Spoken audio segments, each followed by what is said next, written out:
핀란드의 상황이 심상치 않습니다. 러시아가 핀란드 국경 근처에 군사기지를 확대하고 있다는 소식인데요. 다급한 핀란드는 한국에 급히 손길을 내밀고 있다고 합니다. 무슨 사연인지 바로 시작해 보겠습니다. 안녕하세요. 저는 핀란드 국방연구소 선임연구원 안티 코스키넨입니다. 핀란드와 러시아의 국경 상황에 대해 오랫동안 연구해 왔습니다. 요즘 저희 연구소는 밤낮 없이 바쁩니다. 러시아가 우리 국경 인근에서 보이는 움직임이 심상치 않기 때문이죠. 지난 5월 12일 영국 매체 더선이 이후 스웨덴 방송 SVT가 공개한 위성사진을 보도했습니다. 그 사진들을 처음 봤을 때 등골이 오싹했어요. 2021년 11월 러시아가 우크라이나 침공 직전에 보여준 움직임과 너무나 유사했거든요. 카멘카 기지는 우리 핀란드 국경에서 불과 56km 떨어져 있습니다. 얼마 전까지만 해도 개발되지 않은 곳이었는데 지난 2월부터 130개가 넘는 군용 텐트가 설치됐어요. 저와 제 동료들의 분석으로는 약 2,000명의 병력을 수용할 수 있는 규모로 확장되었습니다. 그리고 페트로자보츠크에는 새로운 모습이 보이기 시작했어요. 장갑차 50대씩 보관할 수 있는 대형 경납고 3개가 새로 들어섰습니다. 제가 러시아 군사 전략을 오래 연구해온 사람으로서 말씀드리자면 이는 실제 주둔 차량 수를 은폐하려는 의도가 분명합니다. 러시아는 항상 자신들의 실제 군사력을 감추려는 경향이 있어요. 세베로모르스크 2 기지와 올레냐 기지에서도 심상치 않은 군사 활동이 계속되고 있습니다. 특히 세베로모르스크에는 다수의 헬리콥터가 배치되었어요. 이건 단순한 군사 훈련이나 일상적인 병력 순환이 아닙니다. 제 경험상 이것은 체계적인 군사력 증강이에요. 2021년 말 우크라이나 국경에서 비슷한 움직임이 포착됐을 때 저는 경고했습니다. 하지만 많은 이들이 러시아의 전면적 침공 가능성을 믿지 않았죠. 푸틴은 군사훈련이라며 전쟁 준비설을 강력히 부인했지만 불과 4개월 만에 우크라이나를 침공했습니다. 역사는 반복되는 경향이 있어요. 저희 핀란드는 오랫동안 중립국으로서 러시아와의 관계를 균형 있게 유지해왔습니다. 제2차 세계대전 이후 이른바 핀란드화라 불리는 정책을 통해 소련과 평화적 공존을 모색했죠. 하지만 2022년 러시아의 우크라이나 침공은 우리 국가 안보 전략의 근본적인 재검토를 불러왔습니다. 지난 수십 년간 저는 핀란드 외교안보 정책의 변화를 지켜봤어요. 그러나 2023년 4월 우리가 나토에 가입하기로 한 결정만큼 극적인 변화는 없었습니다.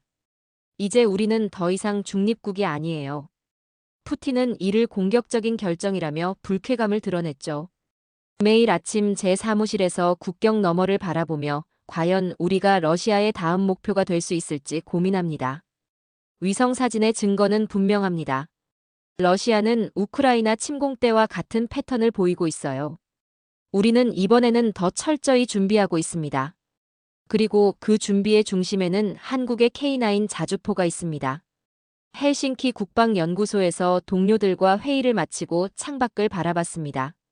80년 전 우리 조부모님 세대는 소련과의 전쟁에서 독립을 지켜냈습니다. 저는 그 유산을 이어받아 핀란드의 안보를 연구하는 일에 제 삶을 바쳤습니다. 우리 핀란드는 제2차 세계대전 이후 특별한 길을 걸어왔습니다. 서방과 소련 사이에서 중립을 유지하며 독자적인 생존 전략을 구축한 거죠. 1948년 소련과 맺은 우호협력 상호원 조조약은 표면적으로는 동등한 협약이었지만 사실상 핀란드의 자주권에 상당한 제약을 가했습니다. 우리는 이것을 현실적 타협이라 불렀어요. 냉전 시대 내내 핀란드는 공식적으로는 중립을 표방했지만 실제로는 소련의 안보 이익을 침해하지 않는 선에서 조심스럽게 균형을 맞춰왔습니다. 서방에서는 이런 상태를 핀란드화라고 불렀죠. 국제 정치학에서 큰 강대국 옆에 있는 작은 나라가 생존을 위해 주권의 일부를 양보하는 상황을 일컫는 용어가 되었습니다. 제 학문적 경력의 첫 논문이 바로 이 핀란드화에 대한 것이었어요. 당시엔 이것이 우리의 생존 전략으로 불가피하다고 생각했습니다. 냉전이 끝난 후에도 핀란드는 나토 가입을 서두르지 않았습니다. 오히려 1995년 유럽연합에 가입하면서도 군사적 비동맹 정책은 유지했죠. 러시아를 자극하지 않으면서 서방과의 유대를 강화하는 전략이었습니다. 2014년 러시아의 크림반도 합병 이후 제 연구실에서는 안보 환경 변화에 대한 분석 보고서를 작성했습니다. 그때만 해도 나토 가입은 먼 미래의 일이라 생각했습니다. 여론조사에서도 핀란드 국민의 나토 가입 지지율은 20에서 30% 수준에 불과했으니까요.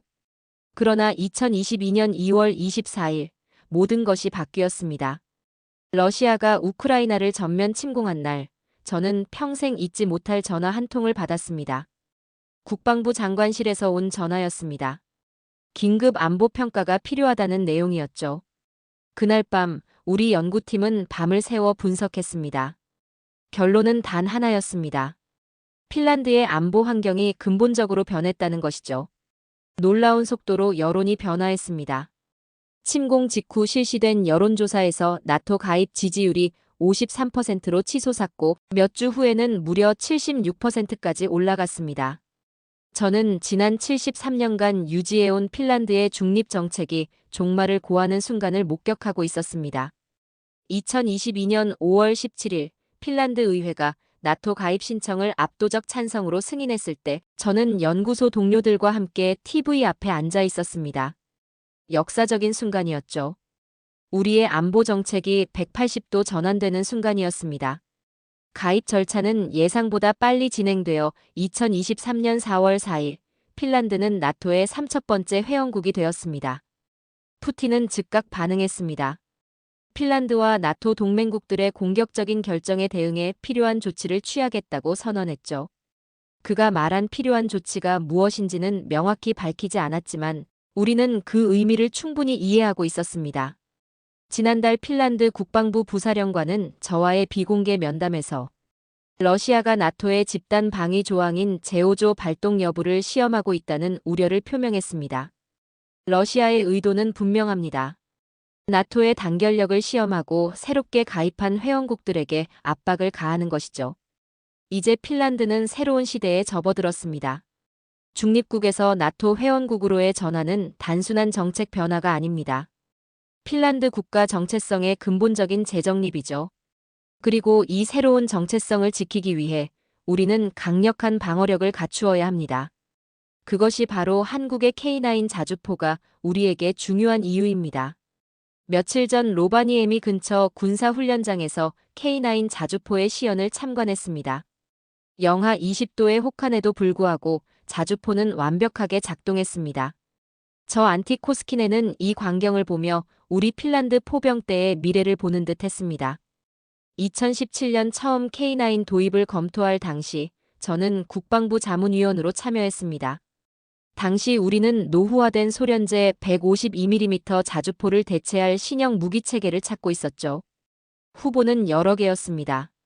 독일의 PGH-2000, 프랑스의 카이저, 그리고 한국의 K9이었습니다. 각각의 장단점을 철저히 분석했지만 최종 결정에서 K9이 압도적인 우위를 보였어요. K9의 첫 번째 강점은 극한 환경에서의 작전 능력입니다. 북극권에 가까운 우리 핀란드는 1년 중 절반이 겨울입니다. 영하 30도까지 내려가는 혹한과 눈 덮인 숲과 늪지대가 국토의 대부분을 차지하죠. K9은 이런 극한 환경에서 시험했을 때 놀라운 성능을 보여주었습니다. 기계적 신뢰성도 탁월했습니다. 한국 엔지니어들은 우리의 환경 조건을 반영해 특별히 K9을 개조해 주었습니다. 추가 단열재, 엔진 예열 시스템, 극지용 윤활유 사용 등의 개선이 이루어졌죠. 우리가 2017년 처음 48문을 구매한 이후 지금까지 심각한 기계적 결함이 보고된 적이 없습니다. 이는 매우 예외적인 성과입니다. 두 번째 강점은 화력과 정확도입니다. K9은 155mm 포탄을 40km 이상 거리까지 발사할 수 있습니다. 이는 러시아 국경에서 깊숙이 위치한 군사 목표물까지 타격할 수 있다는 의미입니다. 자동장전 시스템을 통해 분당 68발의 포탄을 발사할 수 있으며 첫 포탄 3발이 동시에 목표물에 도달하는 다중 탄착 사격 능력도 갖추고 있습니다. 제가 군사 전문가로서 특히 인상적이었던 점은 K9의 포탄 정확도였습니다. 최신 디지털 사격 통제 시스템을 통해 원거리에서도 표적을 정확히 타격할 수 있었죠. 이는 민간인 피해를 최소화하면서 적의 군사시설만을 정밀하게 타격할 수 있다는 의미입니다. 세 번째 강점은 기동성입니다. K9은 최대 시속 67km로 이동할 수 있으며 복잡한 지형에서도 우수한 기동성을 보여줍니다. 이동 사격 전술을 구사할 수 있어 적의 대포병 사격으로부터 빠르게 대피할 수 있죠. 이는 러시아의 전자전 및 대포병 전력이 발달한 현대전에서 생존성을 크게 높여줍니다. 지난해 여름, 우리는 나토 회원국들과 함께 발트해에서 대규모 군사훈련을 실시했습니다. 이 훈련에서 K9이 나토 표준 무기 체계와 완벽하게 통합되는 모습을 확인할 수 있었습니다. 나토 표준 155mm 포탄을 사용할 수 있고 나토군의 통신 및 지휘 통제 시스템과도 원활하게 연동되었습니다.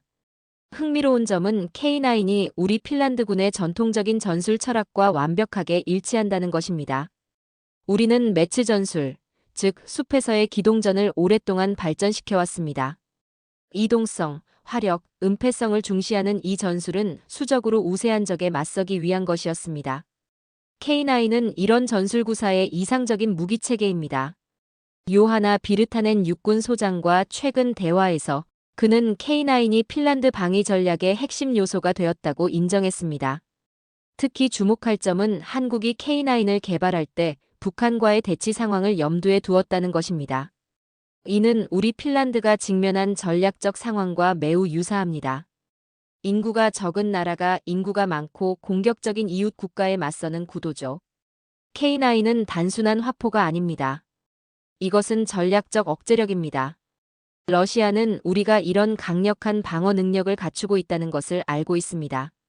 이는 그들의 계산을 복잡하게 만들죠. 침공 비용을 크게 높이는 요소입니다. 며칠 전 제 연구실에서 러시아군 전문가인 마르코 살로넨과 흥미로운 대화를 나눴습니다. 그는 러시아 군사 포럼에서 K9에 대한 논의가 활발하게 이루어지고 있다고 전했습니다. 러시아 전문가들이 이 무기 체계를 심각하게 받아들이고 있다는 증거죠.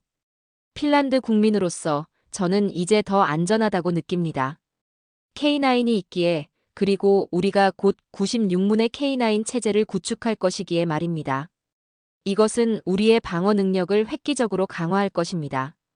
그러나 동시에 저는 이런 무기가 결코 사용되지 않기를 희망합니다. 억제력으로서의 역할만 다하길 바랍니다. 핀란드 국방부에서 열린 긴급 회의에 참석했습니다. 저 안티코스키네는 러시아의 군사적 움직임에 대응하는 우리의 전략을 논의하는 자리였습니다. 회의실 창문으로 내리는 눈을 바라보며 생각했습니다. 전쟁은 기다려주지 않는다고. 지난주 국방부가 중고 K9 자주포 38문을 1억 3,400만 유로에 구매하기로 결정했다는 소식은 많은 이들에게 의외로 받아들여졌습니다. 왜 신품이 아닌 중고 장비를 선택했는지에 대한 질문이 많았죠. 저는 이 결정에 직접 관여했던 사람으로서 그 이유를 명확히 말씀드릴 수 있습니다. 첫째, 시간이 가장 중요한 요소였습니다. 러시아가 우리 국경 근처에서 보이는 움직임은 긴급한 대응을 요구했습니다. 신품 K9을 주문할 경우 생산에서 인도까지 최소 3-4년이 소요됩니다. 하지만 중고 장비는 몇 개월 내에 배치가 가능합니다. 러시아의 위협 속에서 우리에게는 그 3년을 기다릴 여유가 없었습니다. 둘째, 비용 효율성입니다. 중고 K9은 신품 가격의 약 60% 수준으로 구매할 수 있었습니다. 이는 제한된 국방 예산을 효율적으로 활용할 수 있게 해주었죠. 저는 항상 강조합니다. 현대 국방은 단순히 최첨단 장비를 갖추는 것이 아니라 제한된 자원을 전략적으로 배분하는 것이라고. 셋째, 핀란드는 이미 K9 운용 경험과 기반 시설을 갖추고 있었습니다. 2017년부터 운용해온 48문의 K9, 그리고 2021년과 2023년에 추가 도입한 신문을 통해 우리 군은 이미 K9 운용에 숙달되어 있었습니다. 정비체계, 교육 프로그램, 부품 공급망이 이미 갖춰져 있었기에 추가 도입은 원활하게 진행될 수 있었습니다. 이 결정 과정은 쉽지 않았습니다. 국방부 내에서도 의견이 분분했습니다. 일부는 최신 버전의 K9을 기다려야 한다고 주장했습니다. 최신형은 개선된 자동장전 시스템과 더 발전된 전자장비를 갖추고 있으니까요. 하지만 최종적으로 속도가 우선시되었습니다. 헬싱키의 한 카페에서 리사 할로넨 국제관계연구소 군사전략 전문가와 만났던 날이 기억납니다. 그녀가 저에게 물었습니다. 중고 K9은 어떤 상태인가요? 낡은 무기를 구매하는 것이 현명한가요? 저는 자신있게 대답했습니다. 이 중고 K9들은 한국군에서 세심하게 관리되어 왔으며 완전한 정비를 거친 후 핀란드에 인도될 것입니다. 기능적으로는 신품과 큰 차이가 없습니다. 한국방위사업청과의 협상 과정도 주목할 만했습니다. 처음에는 20문만 판매할 의사가 있다고 했지만 우리의 긴급한 상황을 이해한 후 38문으로 수량을 늘려주었습니다. 이는 한국과 핀란드 간의 강화된 방위 협력을 보여주는 사례입니다.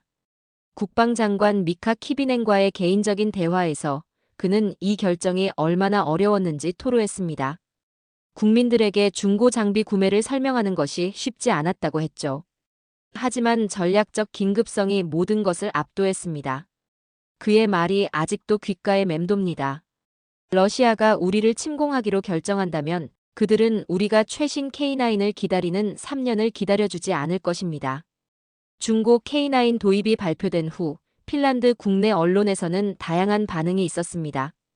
일부는 우리가 서둘러 결정을 내렸다고 비판했습니다. 하지만 대부분의 군사 전문가들은 이 결정을 지지했습니다. 헬싱키 대학교의 군사학 교수 율리오 에리크손은 이렇게 말했죠. 현대 전쟁의 본질은 기습입니다. 준비되지 않은 국가는 생존할 수 없습니다. 저는 올레 구스타프손 대령과 함께 핀란드 북부 로바니에미에 있는 포병 훈련장을 방문한 적이 있습니다. 그곳에서 우리는 K9 운용 병사들과 대화를 나눴습니다. 그들은 장비에 대한 높은 신뢰도를 보여주었습니다. 한 젊은 중사가 기억에 남는 말을 했습니다. 우리는 K9을 탄다는 사실이 자랑스럽습니다. 이것은 핀란드를 지킬 수 있는 최고의 무기입니다. 이 말을 들으며 저는 우리의 결정이 옳았다는 확신을 얻었습니다. 속도는 때로 완벽함보다 중요합니다. 특히 국가 안보가 걸린 문제라면 말이죠. 우리가 38문의 중고 K9을 선택한 것은 단순한 장비 구매가 아닙니다. 이는 급변하는 안보 환경에서 핀란드의 생존을 위한 전략적 결단이었습니다. 러시아의 위협이 당장 문 앞에 있는 상황에서 우리는 즉각적인 방어력 강화가 필요했습니다. 중고 K9 도입은 그 답이었습니다. 이제 우리는 96문의 K9 자주포를 보유하게 될 것입니다. 이는 핀란드 역사상 가장 강력한 포병 전력이 될 것입니다. 그리고 저는 이 전력이 우리의 안보를 지키는데 큰 역할을 할 것이라고 확신합니다. 하루는 국방부 작전실에서 시뮬레이션을 지켜봤습니다. 모니터에는 96문의 K9 자주포가 핀란드 전역에 배치된 가상 시나리오가 펼쳐지고 있었습니다. 저 안티코스킨에는 이 숫자가 단순한 수치 이상의 의미를 갖는다는 것을 잘 알고 있었습니다. 96문. 이것은 핀란드 국방력의 획기적인 전환점을 의미합니다. 2017년 첫 48문 도입, 2021년과 2023년에 각각 5문씩 추가 도입, 그리고 이번에 38문이 더해지면 총 96문의 K9 체제가 완성됩니다. 이는 단순한 산술적 합계 이상의 의미를 갖습니다. 군사 전략에서는 특정 임계점을 넘어서면 양적 변화가 질적 변화로 이어지기 때문입니다. 핀란드 육군사관학교의 페카 니에미넨 교수와 나눈 대화가 떠오릅니다. 그는 96문의 K9 체제가 갖는 전략적 의미를 다음과 같이 설명했습니다. 개별 자주포는 강력한 무기이지만 대규모로 집중 운용될 때 그 효과는 기하급수적으로 증가합니다. 우리는 이제 러시아 국경 전체를 포괄적으로 방어할 수 있는 화력을 갖추게 됩니다. 이 숫자의 의미를 이해하기 위해서는 핀란드의 지리적 특성을 알아야 합니다.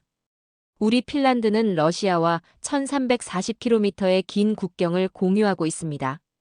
이 광활한 국경을 효과적으로 방어하기 위해서는 유연하게 배치 가능한 대규모 화력이 필수적입니다. 96문의 K9은 이 요구를 충족시킵니다. 핀란드 방위 전략의 핵심은 전통적으로 깊이 있는 방어였습니다. 이는 적의 침공 시 깊은 산림지대에서 분산 기동하며 적에게 지속적인 손실을 입히는 전략입니다. K9은 이런 전략에 완벽하게 부합합니다. 최대 67km/h의 속도로 이동할 수 있어 사격, 이동 사격 전술을 효과적으로 구사할 수 있죠. K9의 대규모 도입으로 우리 방위 전략에는 몇 가지 중요한 변화가 생길 것입니다. 첫째, 지역 거부 능력이 크게 강화됩니다. K9의 사거리가 40km 이상이므로 전략적 요충지에 집중 배치할 경우 러시아군의 진격로를 효과적으로 차단할 수 있습니다. 둘째, 화력의 집중과 분산이 더욱 유연해집니다. 96문이라는 규모는 필요시 특정 지역에 대규모 화력을 집중시킬 수 있게 해주며 동시에 여러 지역에 분산 배치할 수도 있습니다. 이는 러시아의 전자전 및 대포병 공격에 대응하는 데 매우 중요합니다. 셋째, 전략적 깊이가 확장됩니다. K9의 사거리를 고려하면 우리는 러시아 영토 내 상당 부분까지 타격할 수 있는 능력을 갖게 됩니다. 이는 러시아의 침공 시 그들의 보급선과 지원 시설을 타격할 수 있다는 것을 의미합니다. 우리는 핀란드 북부 카야니에서 진행된 작전 회의에서 이 새로운 전략을 그리드 방어라고 명명했습니다. 이는 국토 전체를 그리드로 나누어 각 구역마다 K9 부대를 배치하는 개념입니다. 각 부대는 독립적으로 작전할 수 있지만 필요시 인접 구역과 협력하여 화력을 집중시킬 수 있습니다. 실전에서 이 전략이 어떻게 작동할지는 핀란드 국방대학의 시뮬레이션을 통해 검증되었습니다. 가상의 러시아 침공 시나리오에서 96문의 K9은 초기 72시간 동안 침공군에게 25에서 30%의 손실을 강요할 수 있었습니다. 이는 나토의 증원 병력이 도착하기에 충분한 시간을 확보할 수 있다는 것을 의미합니다. 그러나 숫자만으로 모든 것이 해결되는 것은 아닙니다. 장비의 효과적인 운용을 위해서는 잘 훈련된 인력이 필요합니다. 이를 위해 우리는 K9 운용 인력 양성에 막대한 투자를 하고 있습니다. 터쿠의 새로운 포병훈련센터가 설립되었으며 한국에서 초빙된 전문가들이 우리 교관들을 교육하고 있습니다. 흥미로운 점은 K9의 도입이 핀란드 방위산업에도 긍정적인 영향을 미쳤다는 것입니다. 우리 기업인 파트리아는 K9의 정비와 일부 부품 생산에 참여하고 있습니다. 이는 단순한 무기 도입을 넘어 기술 이전과 산업 협력으로 이어지고 있습니다. 안나 린드홀름 준장과의 대화에서 그녀는 K9 체제의 완성이 핀란드 안보에 미치는 심리적 영향에 대해 언급했습니다. 국민들은 이제 러시아의 위협에 대해 조금 더 안심할 수 있게 되었다고 합니다. 이것은 무기체계의 또 다른 중요한 측면, 바로 국민의 사기와 안보 인식에 대한 부분입니다. 테무 투오미넨 국방부 장기전략계획팀장과의 저녁 식사에서 그는 흥미로운 질문을 던졌습니다. 96문의 K9이면 충분할까요? 저는 잠시 생각한 뒤 대답했습니다. 충분함의 기준은 상대적입니다.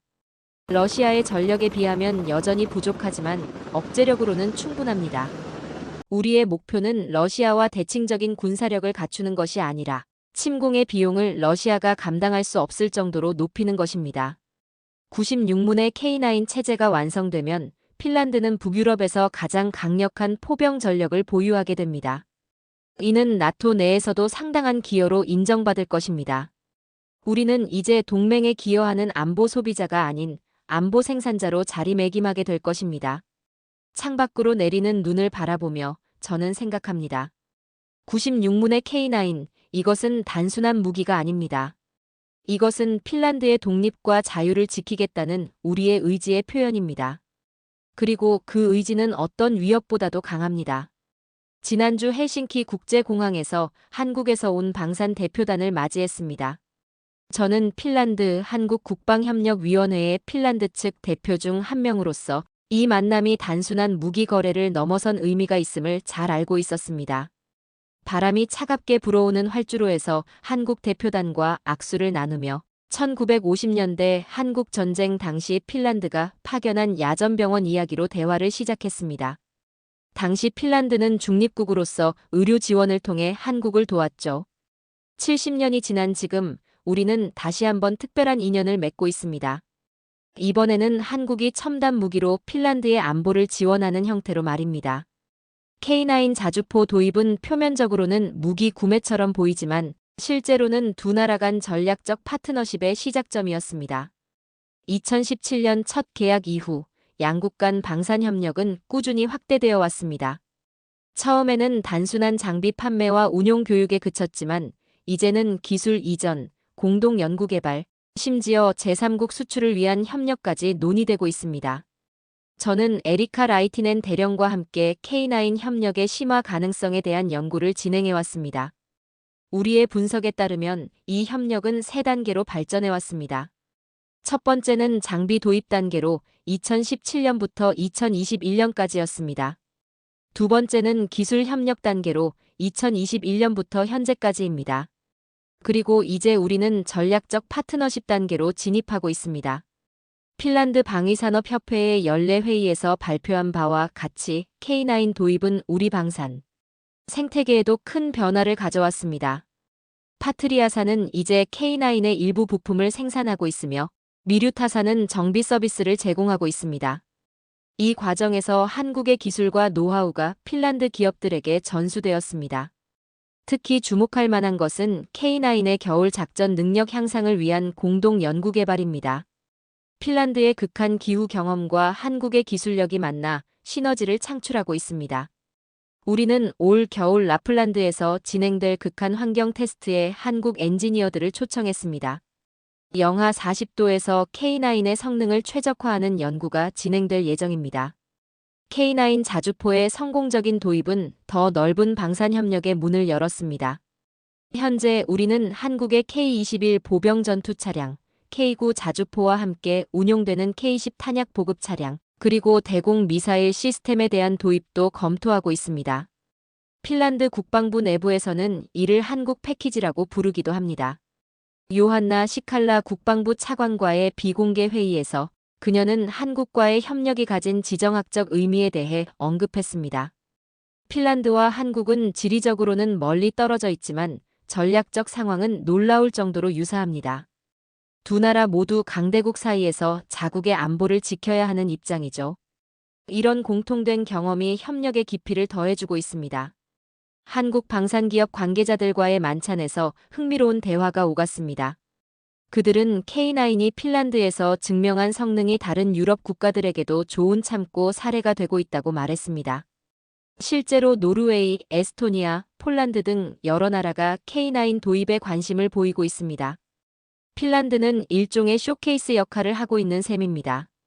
저는 개인적으로 이 협력의 문화적 측면도 흥미롭게 생각합니다. 핀란드와 한국은 문화적으로 비슷한 점이 많습니다. 두 나라 모두 근면함을 중시하고 강대국의 압력 속에서도 자신들의 정체성을 지켜온 역사가 있습니다. 그리고 무엇보다 교육과 기술 혁신을 중시하는 문화가 공통적입니다. 이런 문화적 공감대가 협력을 더욱 원활하게 만들고 있습니다. 핀란드 국방연구소의 최근 보고서에서 우리는 이 협력이 단순한 무기 거래를 넘어 중견국 간 안보 연대의 새로운 모델이 될 수 있다고 분석했습니다. 강대국이 주도하는 전통적인 안보 구도에서 벗어나 비슷한 전략적 상황에 처한 중견국들이 서로 협력하여 자국의 안보를 강화하는 모델입니다. 엘라 뉘베리 외교부 안보정책국장과의 대화에서 그녀는 이 협력의 외교적 의미에 대해 언급했습니다. 한국과의 방산협력 강화는 핀란드 외교의 지평을 넓히는 효과가 있다고 했죠. 전통적으로 유럽과 북미에 집중되었던 우리의 외교가 이제 아시아로 확장되고 있습니다. 저는 이것이 우리 핀란드의 외교 다변화 정책과도 일치한다고 생각합니다. 나토 가입 이후에도 우리는 다양한 파트너십 네트워크를 구축하려 노력하고 있습니다. 한국은 그 중에서도 핵심적인 파트너입니다. K9 도입을 계기로 시작된 방산협력은 이제 경제, 문화, 과학기술 분야로 확장되고 있습니다. 헬싱키와 서울을 오가는 비즈니스 대표단의 수가 증가하고 있으며 양국 대학 간 학술 교류도 활발해지고 있습니다. 방산협력이 더 넓은 양자관계의 촉매제 역할을 하고 있는 것입니다. 저는 탐페레에서 열리는 핀란드, 한국 방산기술 심포지엄에 참석할 예정입니다. 그곳에서 K9의 성공 사례를 바탕으로 앞으로의 협력 방향에 대한 논의가 이루어질 것입니다. 저는 이 협력이 앞으로 더욱 깊어지고 넓어질 것이라 확신합니다. 그리고 그 중심에는 우리의 신뢰할 수 있는 파트너 K9 자주포가 있습니다. 헬싱키의 제 사무실로 익명의 정보 패킷이 도착했습니다.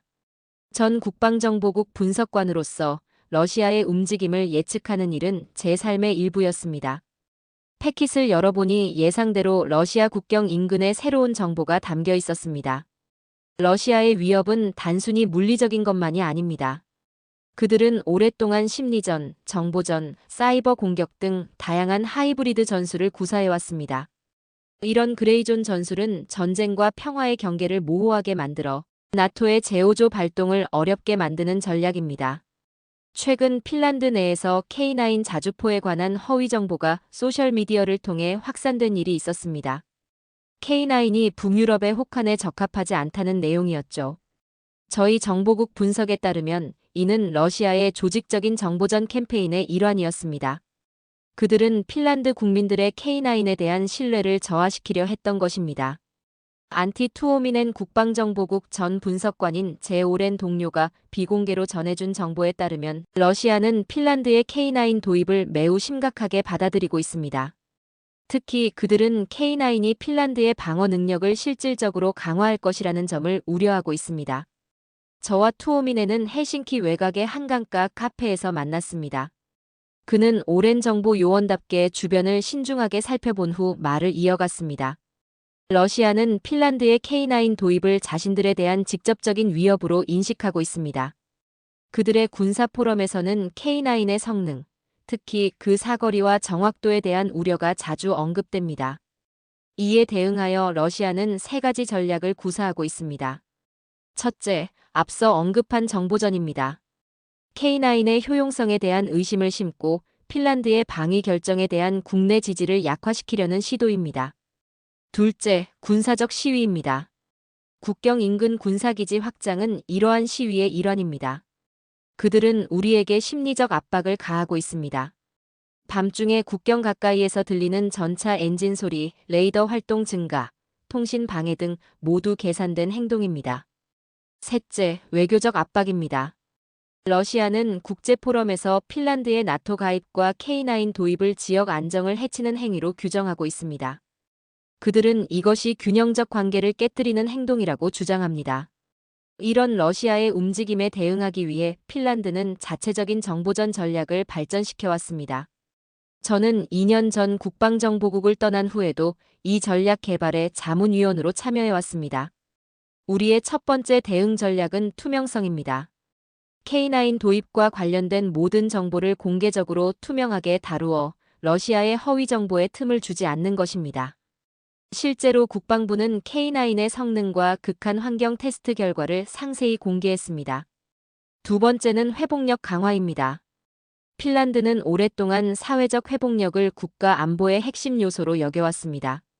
학교에서부터 미디어 리터러시와 비판적 사고를 가르치고 시민들에게 허위 정보를 식별하는 방법을 교육합니다. 세 번째는 네트워크 방어입니다. 사이버 공간에서의 방어를 강화하고 K9 자주포의 작전 시스템을 해킹 시도로부터 보호하는 것입니다. 이를 위해 한국과의 사이버 보안 협력도 강화하고 있습니다.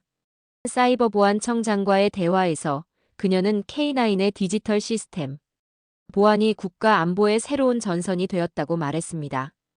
우리는 더 이상 물리적 국경만 지키는 것이 아니라 디지털 국경도 지켜야 합니다. 이런 맥락에서 K9 자주포의 역할은 단순한 화력 플랫폼을 넘어섭니다. 그것은 러시아의 하이브리드 위협에 대응하는 핀란드의 결의를 상징합니다. K9이 주는 실질적인 군사적 억제력과 함께 그 상징적 의미도 중요합니다. 얼마 전 저는 카이누 북부 지역에서 젊은 육군 장교들과 대화를 나눌 기회가 있었습니다. 그들은 K9을 운용하며 느끼는 자부심에 대해 이야기했습니다. 한 중위는 이렇게 말했습니다. 우리가 이 장비를 갖고 있다는 사실을 러시아가 알고 있다는 것 자체가 중요합니다. 그들은 침공 비용을 다시 계산해야 합니다.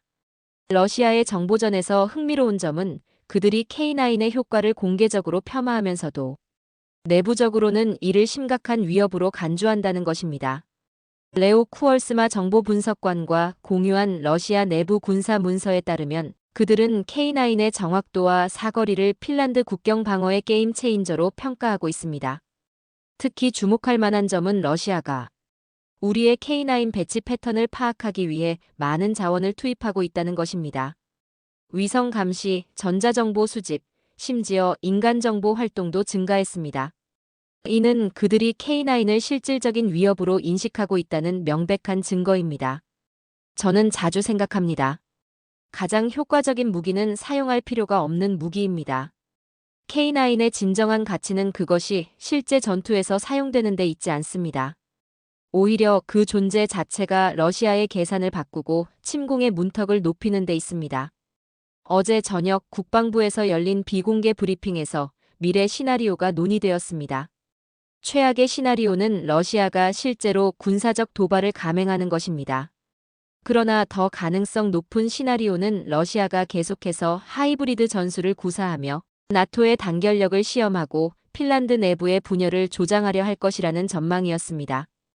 오슬로에서 열린 북유럽 안보 포럼에서 돌아오는 비행기 아닙니다. 창밖으로 북유럽의 광활한 숲과 호수가 펼쳐져 있습니다. 저는 포럼에서 발표한 내용을 다시 정리하며 K9 자주포가 가져온 안보 환경의 변화에 대해 생각하고 있습니다. 이번 포럼에서 핀란드 국방위원회 위원장 사미 이소탈로는 획기적인 발언을 했습니다. K9 자주포 체제의 완성은 단순히 핀란드 하나의 국가 방어력을 강화하는 것이 아니라 북유럽 전체의 안보 구도를 재편하는 변화라고 말입니다. 저는 그의 의견에 전적으로 동의합니다. 북유럽은 지금 새로운 안보 패러다임을 구축하고 있습니다. 러시아의 위협 앞에서 과거의 분열된 대응이 아닌 통합된 전략을 모색하고 있습니다. 스웨덴과 핀란드의 나토 가입은 이 변화의 중심에 있습니다. 그리고 흥미롭게도 K9 자주포는 이 새로운 통합의 촉매제 역할을 하고 있습니다. 에스토니아, 라트비아, 리투아니아 등 발트 3국은 이미 K9 도입을 추진 중이거나 검토하고 있습니다. 이렇게 되면 북유럽과 발트해 지역에서 공통된 무기체계를 사용하는 국가들의 네트워크가 형성됩니다. 이는 단순한 장비 호환성을 넘어 훈련, 정비, 전술 발전에 있어 시너지를 창출할 것입니다. 발트의 연안국 국방장관 회의에서 논의된 바에 따르면 K9을 중심으로 한 북유럽 화력 네트워크가 구상 중입니다. 이는 각국의 K9 부대가 통합 지휘 통제 시스템을 통해 연결되어 필요시 국경을 넘어 화력을 지원할 수 있는 개념입니다. 마리아 니에메넨 국방대학 교수와의 대화에서 그녀는 이런 통합의 역사적 의미를 강조했습니다. 냉전 시대 핀란드와 스웨덴은 중립국으로 노르웨이와 덴마크는 나토 회원국으로 각기 다른 안보 정책을 추구했습니다. 하지만 이제 모든 북유럽 국가들이 나토 우산 아래 모였고 공통된 무기 체계를 통해 실질적인 방위 협력이 가능해졌습니다. 특히 주목할 점은 한국이 이 새로운 안보 구도에서 차지하는 위치입니다. 전통적으로 유럽의 안보는 미국과 유럽 국가들의 영역으로 여겨졌습니다. 그러나 K9의 성공적인 도입은 한국을 북유럽 안보의 중요한 이해관계자로 만들었습니다. 벤저민 스트란드 국방부 국제협력과장과 나눈 대화에서 그는 흥미로운 관점을 제시했습니다. 그는 K9을 통한 협력이 나토와 아시아 민주주의 국가들 간의 새로운 연결고리가 될 수 있다고 봅니다. 실제로 최근 나토 정상회의에서는 한국, 일본, 호주, 뉴질랜드 등 아시아 파트너들과의 협력 강화가 논의되었습니다. 이런 맥락에서 K9 자주포는 단순한 무기 체계를 넘어 전략적 연결점으로 기능하고 있습니다. 핀란드가 K9을 도입한 이후 폴란드, 노르웨이, 에스토니아, 호주 등 나토 회원국과 파트너 국가들도 잇따라 K9을 도입했습니다. 이는 군사적 동맹을 넘어선 일종의 전략적 네트워크를 형성하고 있습니다. 지난달 헬싱키에서 열린 한 핀란드 국방산업 협력 포럼에서 저는 미래 협력의 가능성에 대해 발표했습니다. K9을 시작으로 우리는 이제 드론 방어 시스템, 사이버 보안, 극지작전 능력 등 다양한 분야로 협력을 확대하고 있습니다. 더욱 흥미로운 것은 제3국 공동 수출 프로젝트도 논의되고 있다는 점입니다. 이는 핀란드와 한국 모두에게 윈-윈 전략입니다. 핀란드는 첨단 무기 체계를 확보하고 한국은 유럽 방산 시장에 성공적으로 진출했습니다. 그리고 이 협력은 양자 관계를 넘어 지역 안보 구도의 변화로 이어지고 있습니다. 저는 카이아 칼라스 에스토니아 총리와의 대화에서 이런 변화가 주는 함의에 대해 논의했습니다. 그녀는 K9과 같은 공통 플랫폼이 발트해 연안국들의 방위 협력을 더욱 효과적으로 만들고 있다고 말했습니다. 훈련, 정비, 탄약 공급에 있어 시너지가 창출되고 있다는 것이죠. 그러나 이런 긍정적 발전과 함께 새로운 도전도 존재합니다. 러시아는 이런 협력의 강화를 자신들에 대한 위협으로 인식하고 있습니다. 그들은 이미 나토의 동진에 강하게 반발해왔으며 이제 아시아 국가들까지 가세하는 것에 더욱 민감하게 반응하고 있습니다. 또한 기술 표준화, 정보 공유 프로토콜, 다국적 작전 절차 등 실무적인 문제들도 해결해야 합니다. 장기적으로 볼 때 K9을 중심으로 형성된 이 새로운 협력 구도는 더욱 넓은 의미의 안보 커뮤니티로 발전할 가능성이 있습니다.